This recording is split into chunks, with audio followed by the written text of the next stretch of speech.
அமர்த்திய அரசிற்கில்லாத விசுவாசமும் நேர்மையும் அரசை ஏமாற்றும் இவர்களுக்கு ஏன்? என்னையா பேசிட்டு இருக்க? நான் யார் தெரியுமா? How dare you speak to me like this? Mind your words. தர்மமும் மரமும் மறந்து பொருளீட்ட விரைந்து அரசின் விதிகளை படிகளாய் கடந்து பணத்திற்காக பணியை விற்கும் இவர் போன்ற அற்பனுடன் இணைந்து நீங்கள் அடைந்தது பணம் அல்ல, பாவம். பலவீனமான பிற குடிமக்களை கரம் கொடுத்து உயர்த்தி சிறப்பு சலுகைகள் தேடாது சமமாய் நடந்து நேர்மையாய் நிற்பவரே பெரிய மனிதர். நீதி, உயர்மதி, கல்வி, அன்பு நிறைய உடையவர்களே மேலோர். நீ ஏன் சார் அவசரப்படுறீங்க? கொஞ்சம் பொறுமையா இருங்க சார், நம்ம வேலையாச்சும் முடியும். நெஞ்சு பொறுக்குதில்லையே இந்த நிலைகெட்ட மனிதரை நினைத்து விட்டான். வரியை செலுத்திவிட்டு தன்மானமற்று அந்நியரிடம் அடிமையாய் வாழ்ந்த மக்களை எழுச்சி பெற பாடிய பாடல் இது. 74 வருட சுதந்திர பாரதத்தில் வாழும் படித்த இளைஞர்களுக்கும் இந்த நிலை இன்று பொருந்தும் என்று நினைக்க நெஞ்சம் வதைகிறது.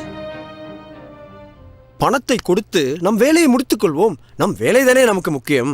தன்மானத்தை சிறிது நேரம் துறந்து நம் வேலையை முடித்துக் கொள்வோம். நம் வேலைதானே நமக்கு முக்கியம். பொருள், நேரம், மனை இவற்றை கடந்தது உன் மானம். இவற்றை காப்பாற்ற மானத்தை காலனி போல கழட்டி விடுவாயோ? சுவாசத்தை விற்று வாசத்தை வாங்குவாயோ? உன்னையும் என்னையும் போல அனைவரும் தன்மானமே நமது தலையான தேவை என்று உணர்ந்து முறையிட்டால் மரியாதையே நமது அத்தியாவசிய தேவை.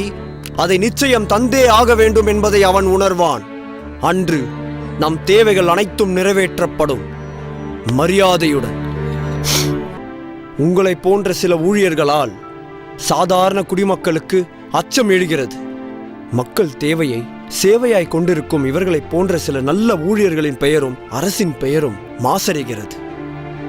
மக்களுக்கு சேவை செய்யவும் கூட தேவையில்லை. வாங்கும் சம்பளத்திற்கு வேலையை சரியான நேரத்தில் செய்து முடித்தாலே போதும். அவர்களின் தேவைகளை நியாயமான முறையில் பூர்த்தி செய்தாலே போதும். கண்ணியமும் கடமையும் சிறிது கனிவும் இருந்தாலே போதும். அவர்கள் உங்களை ஊழியர்களாக அல்ல, நண்பர்களாய் பார்ப்பார்கள். சமுதாய ஏற்றத்தாழ்வுகளால், விதியால், வறுமையால் குனிந்தே நடந்து பழகிய பாமரனுக்கு தான் அமர்த்திய அரசு என்ற உரிமையுடன் மகிழ்ச்சியுடன் நிமிர்ந்து நடக்கக்கூடிய ஒரே இடம் அரசு அலுவலகம்.